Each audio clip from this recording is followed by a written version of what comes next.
aí pessoal, beleza? Bem-vindos ao canal Libertário 013, para quem não viu aí na intro, meu nome é Caio.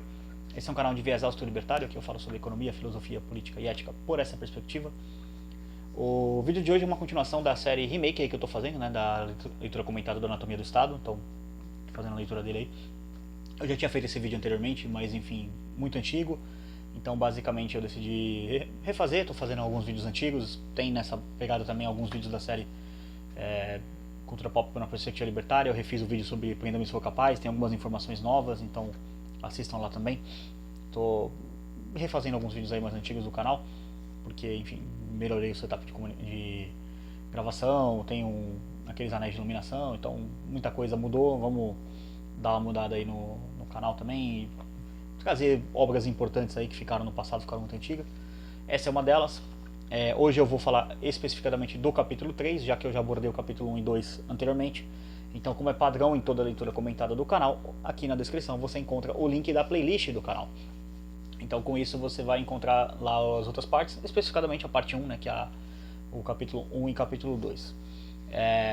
Então, antes de entrar no assunto do vídeo, como toda a leitura comentada, padrão, na descrição você encontra os links para a compra do livro e download através do site do Instituto Rothbard Brasil e da Amazon. Você pode comprar lá ou baixar gratuitamente. Esse livro está em domínio público, então pode baixar.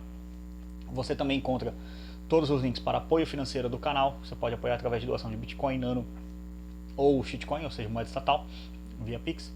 E você também encontra todos os links para as redes sociais do canal. Segue lá, porque às vezes o YouTube não te notifica dos vídeos. Estando nas redes sociais, eu faço um post lá, divulgo no Instagram, link do vídeo. Enfim, segue lá que fica mais fácil.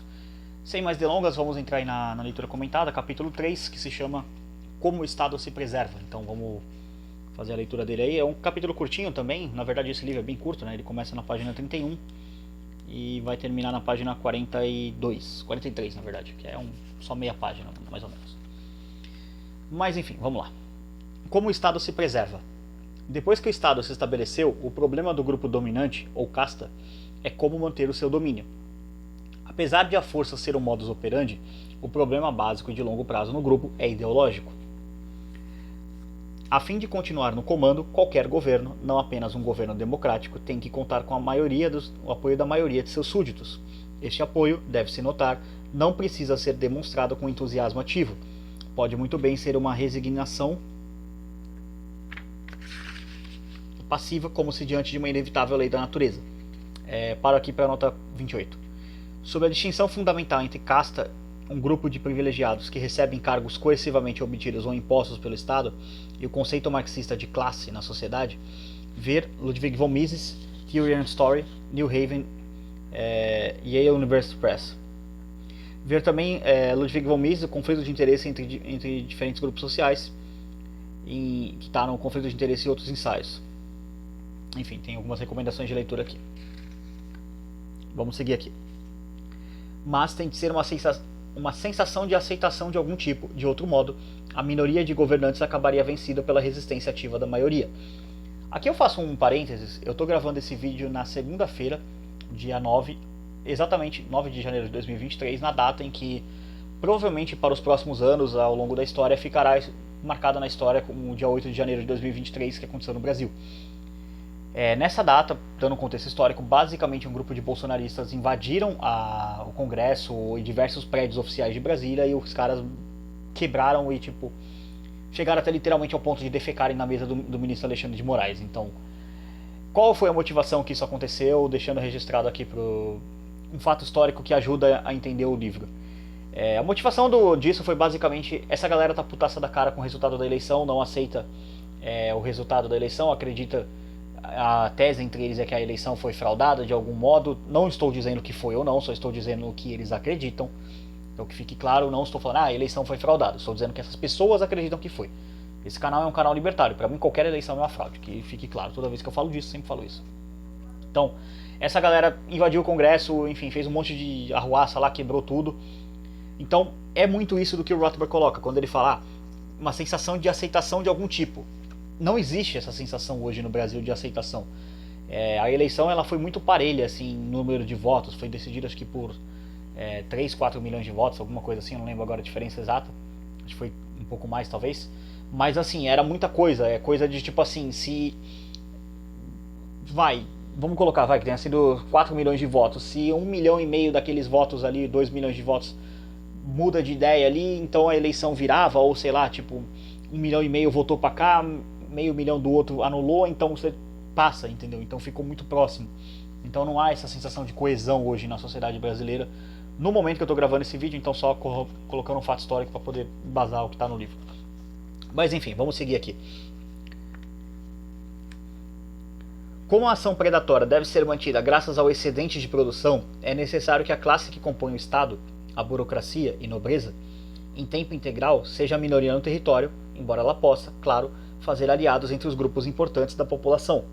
Portanto, a principal função dos governantes é sempre garantir a aceitação ativa ou resignada da maioria dos cidadãos.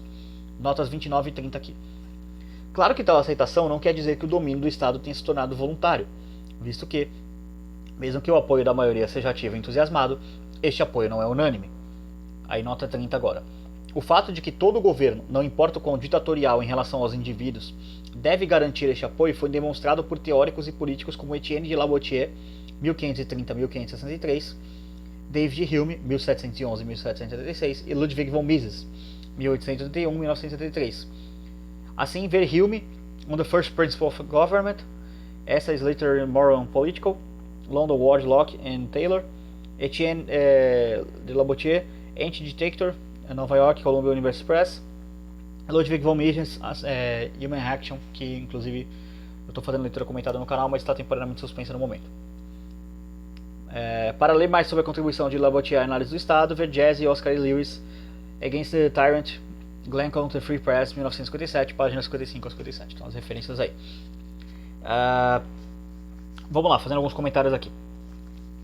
Você pega, por exemplo, diferentes grupos ideológicos que assumem o comando do Estado e você vê como há uma sinalização de um aceno para esses diferentes grupos. Por exemplo, um grupo que se beneficiou muito do governo Bolsonaro, que terminou recentemente, no dia 31 de dezembro, lembrando, estou gravando isso no dia 9 de janeiro de 2023, foi o grupo do agro e o pessoal dos CACs, que são os caçadores e atiradores esportivos. Basicamente a galera queria ter armas. O Bolsonaro fez diversos acenos para esses grupos ideológicos, que correspondiam com um apoio massivo nas ruas, às pautas do governo. Então você tinha um certo alinhamento com essas pessoas.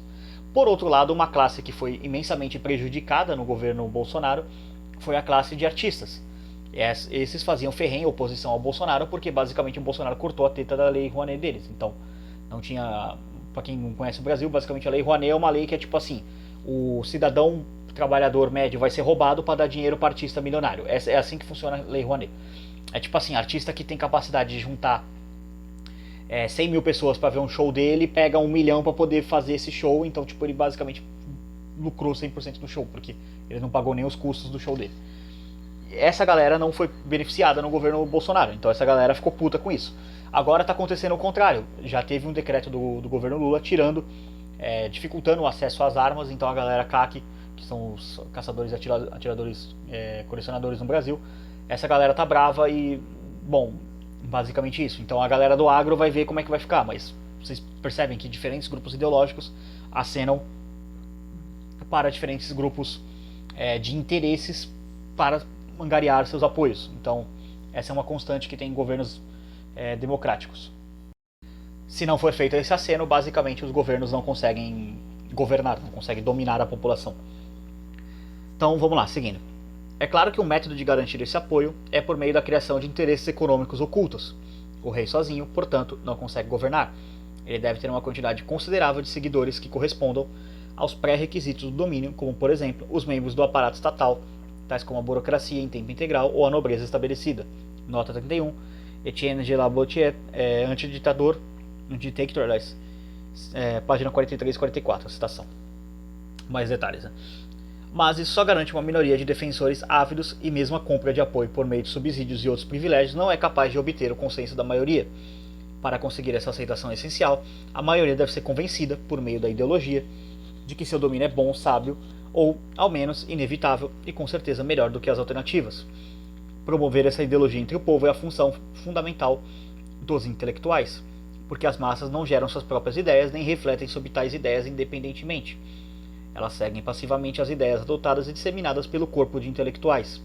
Os intelectuais são, portanto, os formadores de opinião da sociedade. E como é justamente disso que o Estado mais precisa, a base para a antiquíssima aliança entre Estado e intelectuais fica mais clara. O que o Rothbard quer colocar aqui, basicamente? Você nota que quem são os intelectuais hoje, principalmente? Da onde que vem essa ideia de que os intelectuais têm esse papel fundamental? Essa ideia ela surge na Prússia, na ditadura do Otto von Bismarck, que era um cara que era profundamente alinhado pelo tiozinho do bigodinho ali da Alemanha dos anos 30, do século passado. Então, esse cara percebe o valor da doutrinação estatal nas escolas, que é você transformar as pessoas em ferrenhos defensores do Estado, como educando os filhos dela. Então você tira o poder da família de designar a educação dos seus filhos, o controle parental da educação, e você cria a era do controle estatal da educação. Esse controle estatal da educação ele é benéfico para o Estado em duas frontes. Primeiro, porque ele garante que os seus súditos, no absoluto mínimo, ou serão muito tolerantes com a dominação do Estado, ou se forem radicais, serão radicais moderados. Usando um termo meio estranho, mas enfim, seja uma galera que não seja uma ferrenha opositora, não sejam anarquistas como eu. Então pode-se dizer que eu sou produto de uma falha da doutrinação estatal. E outros libertários também.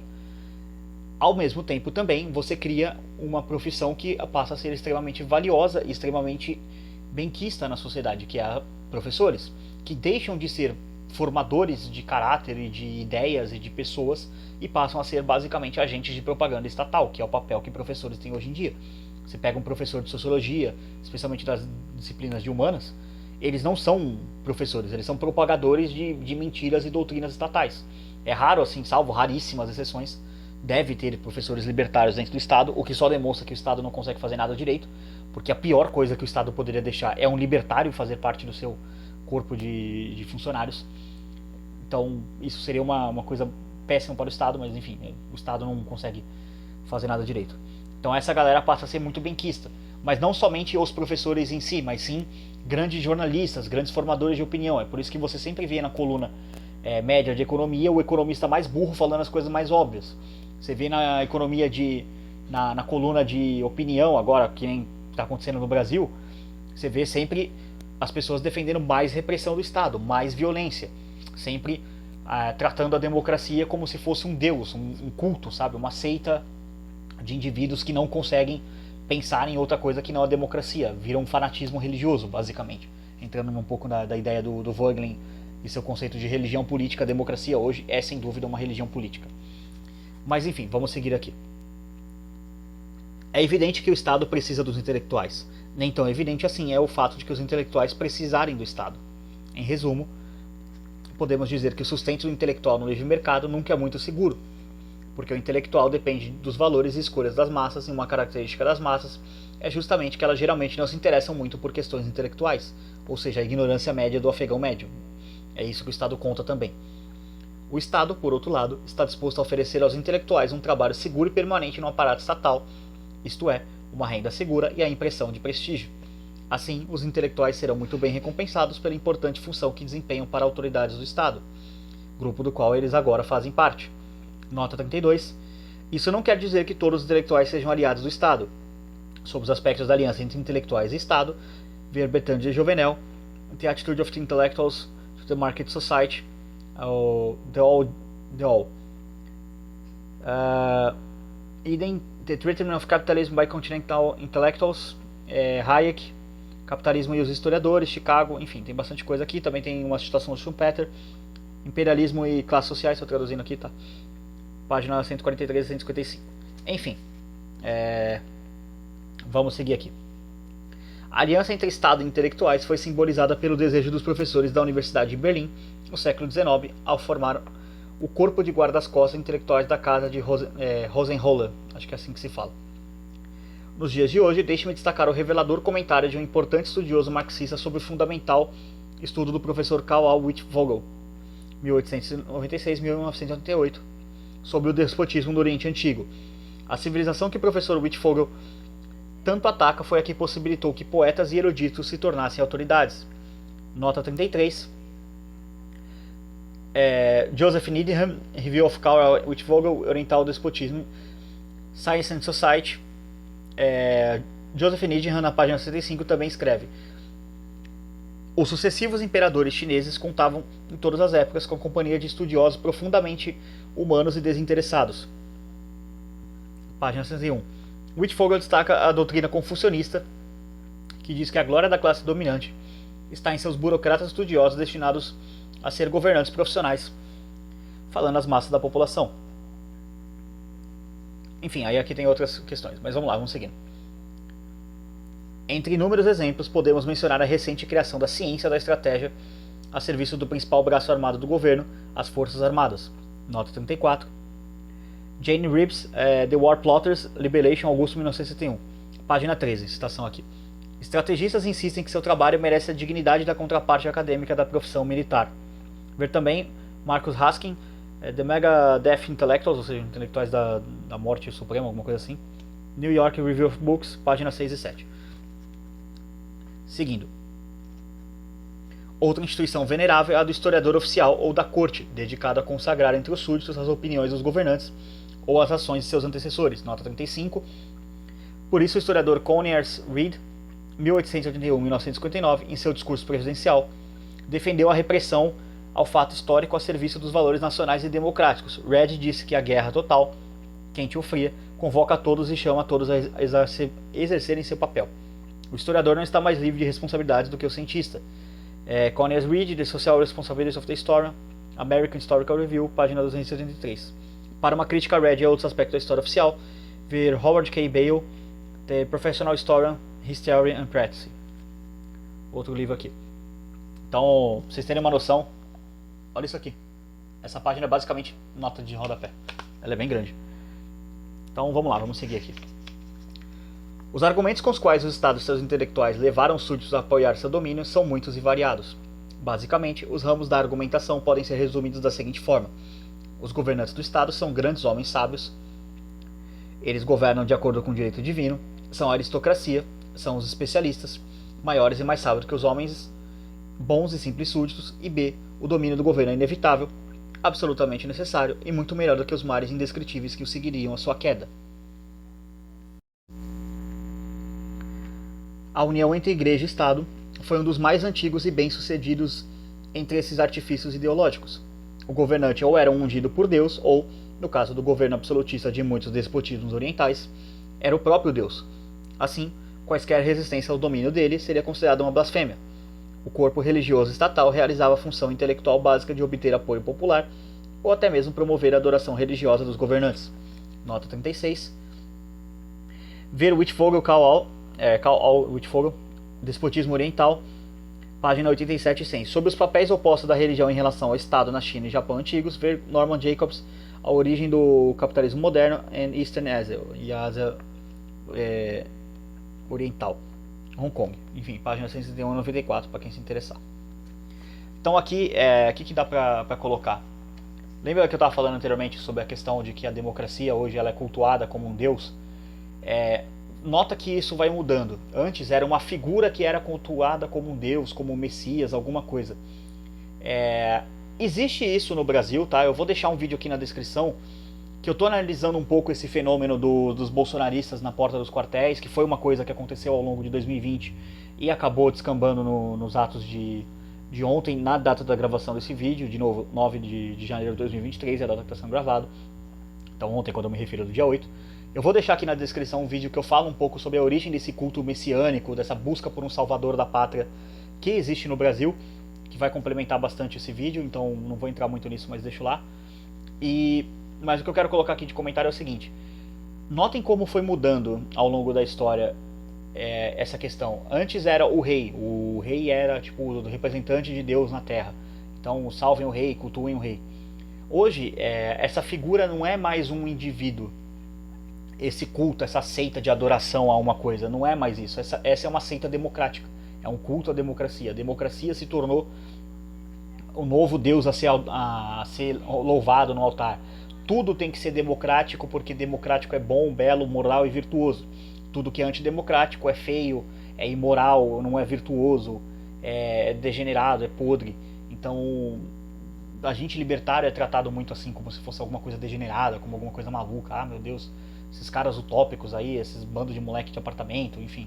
A gente sofre muito isso. Sofre assim, entre aspas, né? Tipo, acaba sendo vítima disso, porque, enfim, a gente está indo contra o culto estabelecido das massas ao longo de, sei lá, os últimos 3 séculos, dois séculos, quando começou a doutrinação estatal com o Otto von Bismarck e especialmente depois da vitória acachapante do fascismo no século XX como a ideologia totalitária dominante, e o fascismo democrático especialmente foi a grande ideologia vitoriosa. Então é normal, quando você está indo contra o estamento burocrático, o sistema atual, você ser tratado como maluco. Os abolicionistas um dia foram os malucos, e bem, nós libertários somos os abolicionistas de nossa era, e Murray Rothbard é talvez o grande líder intelectual que a gente já teve.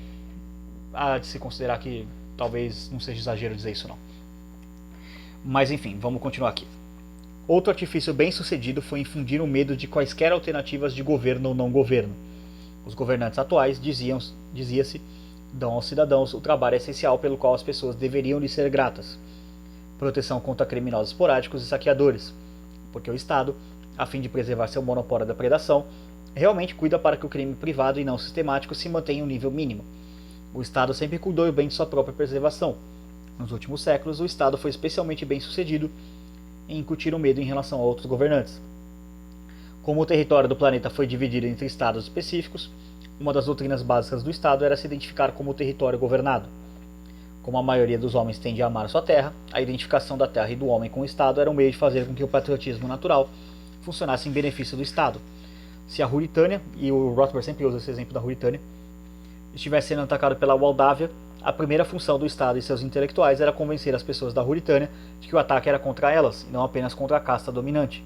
Desta forma, a guerra entre governantes se transformou numa guerra entre povos, com cada um dos povos saindo em defesa de seus governantes, na crença equivocada de que os governantes estavam defendendo os povos. O artifício do nacionalismo só foi bem sucedido, na civilização ocidental, nos séculos mais recentes.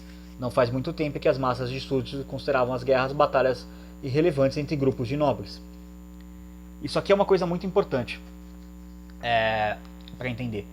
Essa ideia de que nós somos o Estado, nós somos o povo, que o Estado somos nós, ela foi encurtada nas pessoas ao longo dos séculos. Inclusive, esse foi o motivo que o Otto von Bismarck percebeu que ele estava perdendo a guerra contra os francos, e ele começou com essa doutrinação da galera. Porque, de fato, isso realmente era uma coisa que acontecia. Na Idade Média, principalmente, as batalhas medievais que tinham, e tinham batalhas, né, evidentemente, elas eram muito mais vistas pelas cidades assim como uma coisa que acontecia ali, a galera no campo aberto, batalhando. Tem relatos, até pinturas assim, de pessoas que subiam na muralha para poder assistir a batalha, e assim, mas era uma coisa que não vinha na cidade, não tinha nada a ver com a cidade, era uma coisa acontecendo no campo ali. E também essa guerra, quando não era uma guerra total entre povos, era só entre generais ali, ela era uma guerra muito menor, numa escala muito menor. Por quê? Um general que tivesse um bom exército, liderasse bons homens, tivesse vários soldados, ele tinha o máximo interesse possível de preservar a vida daqueles homens, porque, de novo, era muito custoso você treinar um cavaleiro, um bom soldado. Então você tinha interesse para não fazer uma guerra total ali, porque, né, se você fizesse isso, você vamos lutar até o último homem, e o que acabava acontecendo é basicamente você perder seus soldados e perder valiosos recursos e tempo que você investiu naqueles homens. Então o incentivo para isso não era prolongar essa guerra. Já na guerra democrática, na guerra total democrática, quando há essa questão, é uma guerra até o último homem, como foram as duas grandes guerras que tivemos no século passado. Morreram incontáveis números de pessoas, mais do que em qualquer outras guerras anteriores somadas. Então é uma tragédia lamentável quando isso acontece. Mas enfim, vamos seguindo aqui. As armas ideológicas que o Estado usou ao longo dos séculos foram muitas e sutis. Uma arma excelente é a tradição. Quanto mais um governante ou Estado consegue se manter no poder, mais poderosa é esta arma. Neste caso, a dinastia X ou o Estado Y tem o peso aparente de séculos de tradição por trás de si. Nota 37. Bertrand de Jovenel, On Power, página 22. Isso aqui é muito válido, especialmente na Coreia do Norte, onde o Kim Jong-un, lá, o ditador deles lá, é cultuado como se ele fosse a família divina, o Deus na Terra. Então aquela coisa assim de que ou existem poucos cultos a governantes como deuses, ainda existem alguns, tá? Não quer dizer que não exista nenhum, mas ainda existem alguns. A Coreia do Norte é um bom exemplo de onde um O ditador lá é cultuado como se fosse Deus. Mas enfim, vamos seguir. A adoração ao ancestral, então, se transforma num meio nem tão sutil assim de se adorar os antigos governantes. A maior ameaça ao Estado é a crítica intelectual independente. Não há forma melhor de conter essa crítica do que acusar qualquer voz isolada, qualquer pessoa que levante dúvidas, ser alguém que viola a sabedoria de seus ancestrais. Outra importante força ideológica é desprezar o indivíduo e exaltar a coletividade. Visto que qualquer governo implica aceitação pela maioria, qualquer ameaça ideológica a este governo só pode nascer de um ou uns poucos indivíduos que pensam de forma independente. Eis um deles aqui tentando fazer uma crítica independente ao Estado, e se você quiser financiar essa crítica, links na descrição para ajudar. A nova ideia, muito menos do que a nova crítica, tem de começar com uma opinião de uma minoria. Portanto, o Estado tem de podar a opinião quando ela ainda é incipiente, ridicularizando qualquer ideia que desafie a opinião das massas. Assim, conselhos como ouça seus confrades ou ajuste a sociedade se tornam armas ideológicas para destruir o indivíduo dissidente. Nota 38 aqui. Sob a utilização da religião na China, ver Jacobs Norman, The Origin of Modern Capitalism em Eastern Asia. Bom, o que dá para colocar aqui também? No contexto ideológico atual da sociedade brasileira, a gente está vendo essa podada no discurso acontecendo, tá? Especialmente o discurso dos bolsonaristas.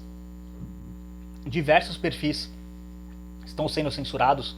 Rodrigo Constantino, Guilherme Fiuza, Paulo Figueiredo, Alan dos Santos, Oswaldo Eustáquio, enfim. A lista só aumenta a cada dia. Basicamente o Alexandre de Moraes está caçando todos os bolsonaristas que ele puder caçar, que ele conseguir caçar. Então tem sido uma briga que está rolando. Por quê? Porque essa galera, embora eles não sejam libertários, tá? O Rodrigo Constantino até foi um libertário e depois voltou a ser liberal, não sei, o cara dropou a Red Pill, depois cuspiu fora, vai entender. Um dia eu quero ler os livros dele pra entender o que aconteceu com ele, sabe? Que tilt que deu no cérebro dele. Enfim, mas embora essa galera não sejam libertários, eles são indivíduos que defendem a diminuição do poder do Estado, que defendem um Estado mínimo. Não vou entrar nos aspectos aqui da discussão se é possível um Estado mínimo ou não, mas enfim, são o que eles defendem. Então, essa galera do Deep State, do Estado mais profundo ali, o estamento burocrático, eles veem essas pessoas como ameaça, porque se você diminui o poder do Estado, você diminui o meu poder. Se você diminui o meu poder, você diminui a minha importância, e portanto eu posso acabar perdendo o meu cargo. Então tem essa briga, e isso tá rolando muito hoje no Brasil, no momento da gravação desse vídeo. Na verdade vem rolando desde, sei lá, 2020 mais ou menos. Enfim, vamos seguindo aqui. Como tais medidas, as massas jamais saberão que o rei está nu. Também é importante que o Estado faça parecer que seu domínio é inevitável. Mesmo que o reinado seja rejeitado, ele se deparará com uma resignação passiva. Prova disso é a conhecida dupla morte e impostos. Nota 39 aqui, veio um pouquinho atrás. A.J. Mencken, Chrestomat, Nova York, página 145. Então a citação aqui. Todos os governos veem numa ideia original seu potencial de mudança e, portanto, uma violação às suas prerrogativas. O homem mais perigoso para qualquer governo é o homem capaz de pensar por si mesmo, sem se apegar a superstições e tabus. Quase que inevitavelmente esse homem chega à conclusão de que o governo sob o qual ele vive é desonesto, louco e intolerável, e assim, se ele é um romântico, tenta mudar o governo, e mesmo que não seja um romântico, ele está apto a disseminar o descontentamento entre os que são. Então, seguindo aqui. Um método é criar a ideia de um determinismo histórico, um determinismo historiográfico em contraposição à liberdade individual. Se a dinastia X nos governa, é porque as inexoráveis leis históricas, ou a vontade divina, ou o absoluto, ou as forças produtivas, assim determinaram, e não há nada que o indivíduo possa fazer para mudar o inevitável. Também é importante que o Estado sugira a seus súditos uma aversão a qualquer teoria conspiratória da história, visto que uma pesquisa por conspirações significa a busca por motivos e atribuição de responsabilidade por equívocos históricos. Se, contudo, qualquer tirania, venalidade ou guerra impostas pelo Estado não forem causadas pelos governantes, e sim por misteriosas e antigas forças sociais, ou pela imperfeição do mundo, ou se, de alguma forma, todos forem responsáveis, somos todos assassinos, diz um slogan, então não há sentido na indignação das pessoas ou na revolta delas contra tais desmandos. Além disso, um ataque às teorias das conspirações significa que os súditos podem ser convencidos a acreditar no bem-estar geral, sempre mencionado pelo Estado a fim de que ele se envolva em suas ações despóticas. Uma teoria da conspiração pode abalar o sistema ao fazer com que o povo duvide da propaganda ideológica estatal. Isso é uma coisa que está acontecendo muito, pro bem e pro mal, né? Muito bolsonarista ainda acredita em teoria da conspiração, rolava muito isso antes de fato da posse do Lula, né? De falar assim, mas a gente não aguenta aí só mais 72 horas, patriotas, até virou meme isso, né? Rolando aqui, de que ia acontecer alguma coisa em 72 horas, então vinha muita teoria da conspiração dizendo que não sei quem ia fazer isso, que aquilo, que não sei o que postou, enfim. Era muita notícia inverídica e também sendo disseminada ali. Isso não quer dizer que tem que prender as pessoas por isso, não estou dizendo isso, mas só que assim, é uma forma que você vê embrionária talvez dessa galera começar a combater a propaganda ideológica estatal, mas de um jeito meio que não funciona muito bem, né? Então é uma forma de você ir para essa linha. E sobre essa questão de teoria da conspiração, rola muito... aqui no Brasil eu não vejo tantas rolando assim, mas lá nos Estados Unidos tem muito aqueles grupos QAnon, a galera que fala que o 11 de setembro não aconteceu, que o homem nunca foi pra Lua, enfim, tem teoria de conspiração a dar com pau aí nos Estados Unidos. Aqui no Brasil isso não é tão comum assim, mas enfim... lá fora, os americanos, acho que eles são melhores nisso do que a gente. Mas enfim, vamos seguir aqui. Outro método conhecido de sujeitar o povo à vontade do Estado é apelar para a culpa. Qualquer aumento no bem-estar privado pode ser considerado ambição desmedida, materialismo, excesso de riqueza. Os lucros podem ser atacados como exploração e usura. Trocas mutuamente benéficas podem ser chamadas de egoísmo, de alguma forma sempre com a conclusão de que mais recursos deveriam ser canalizados do setor privado para o público. A culpa prepara o povo para fazer justamente isso, visto que, apesar de indivíduos se darem ao luxo da ambição egoísta, a incapacidade dos governantes se envolverem em trocas supostamente significa que eles se dedicam a causas mais elevadas ou nobres, e o parasitismo predatório se torna aparentemente moral e esteticamente sublime em comparação ao trabalho produtivo e pacífico. Ou seja, você cria uma sociedade que glorifica basicamente o roubo e o parasitismo e condena a produção e o acúmulo de capital, e você destrói essa sociedade, basicamente. Na era atual, mais secular, o direito divino do Estado foi substituído pela invocação de um novo Deus, a ciência. O domínio estatal agora é considerado ultracientífico por ser planejado por especialistas. Mas, apesar de a razão ser evocada com mais frequência do que nos séculos anteriores, esta não é a razão do indivíduo ou o exercício de seu livre-arbítrio.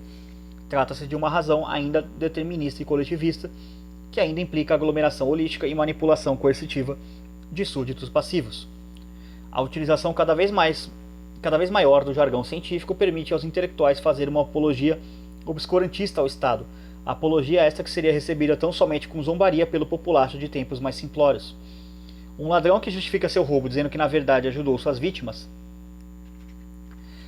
que seus gastos estimularam o comércio, encontraria poucos seguidores. Mas quando essa teoria é encoberta por equações keynesianas e referências impressionantes ao efeito multiplicador, ela infelizmente expressa mais convicção. E assim o ataque ao senso comum avança, cada época a seu modo. Como o apoio ideológico é essencial ao Estado, ele deve cada vez mais tentar impressionar o povo com sua legitimidade e diferenciar suas atividades de meros bandoleiros. A determinação inabalável de seus ataques ao senso comum não é acidental, como E.G.L. Mencken, 1880-1956, vividamente afirmou. O homem médio, seja quais forem seus erros, ao menos vê claramente que o governo é algo que existe para além dele e de seus companheiros. O governo é um poder hostil, independente, separado, só parcialmente sob seu controle e capaz de prejudicá-lo imensamente. Dá para ignorar que o roubo ao governo é considerado, em todos os lugares, um crime menor do que roubar a um indivíduo ou até mesmo uma empresa. O que há por trás de tudo isso, acredito, é um profundo senso do antagonismo fundamental entre o governo e o povo que ele controla. Ele é visto não como um comitê de cidadãos escolhidos para levar a cabo interesses comuns da população como um todo, e sim como uma corporação distinta e autônoma, dedicada sobretudo a explorar a população em benefício de seus membros. Quando um cidadão é roubado, um homem digno é privado dos frutos do seu trabalho e economias. Quando o governo é roubado, o pior que pode lhe acontecer é que certos vagabundos desocupados têm menos dinheiro para brincar do que antes. Nem se cogita a ideia de que eles mereceram aquele dinheiro. Para a maioria dos homens sensatos, isso seria ridículo. E aqui ele cita de novo o livro do Mencken, página 146 e 147. É a mesma citação do livro A Mencken Chrestomathi aqui. Então, isso aqui encerra o capítulo. E o que eu quero comentar aqui sobre essa parte é basicamente assim. É até bom, né? Por isso que eu falo que trazer o remake dessa série está sendo uma coisa bastante interessante, porque fatos novos aconteceram e dá para poder colocar coisas novas, né? Esse microplanejamento da sociedade, usando a ciência e a falsa ciência, né? Na verdade, não é nem vamos separar aqui a falsa ciência da ciência. Foi muito usado ao longo dos anos de 2020, 2021, com um grande evento aí que aconteceu. 2022 também, em certo nível aí, aquele evento lá que veio da China, enfim, vocês sabem do que eu tô falando. Galera que viveu essa época aí sabe, pra quem não sabe, enfim, alguém no comentário aí marca esse tempo do vídeo aí e comenta o que é, pro pessoal do futuro entender. Mas você vê que essa galera é levada a sério, sabe? Tem até uma coisa que o Roberto Campos falava, né, um grande pensador liberal brasileiro. Ou a gente acaba com os economistas da Unicamp, ou os economistas da Unicamp acabam com o Brasil, porque tudo que acontece de ruim no Brasil em termos econômicos tem uma coisa em comum, tem um diploma da Unicamp debaixo do braço. Então a gente vê muito isso. Essa galera completamente maluca, com teorias completamente translocadas, a pseudociência econômica keynesiana, a teoria monetária moderna, tudo coisa que surge na universidade é vendida como ciência e na verdade é a mais pura falsidade ideológica que existe. Então é importante entender esses mecanismos de como o Estado se preserva, porque se você quer combater o seu inimigo, saiba como ele opera. Então é muito importante entender essa parte. O capítulo 3, especialmente na data que eu estou lançando ele, assim, não planejei isso, mas acabou acontecendo. Era para esse vídeo ter saído ontem, né, no domingo, mas enfim, a galera acabou fazendo isso. Então acabou sendo uma coisa até melhor. Então o próximo capítulo será o capítulo 4, como o Estado transcende seus limites. Também um capítulo de igual importância, na verdade todos os capítulos são de igual importância. Eu vou soltar esse vídeo na semana seguinte que você estiver vendo esse vídeo, né? Você viu no dia que saiu. Se você está vendo no futuro, não realmente importa, porque a série estará completa no canal. Se inscreva no canal, muito importante, compartilhe esse vídeo. É um projeto refeito aí, vamos dizer, então agradeço a todo mundo que viu o original, enfim, eu já excluí os vídeos, mas está vendo o remake aí, obrigado por ter visto 2 vezes a mesma coisa, basicamente.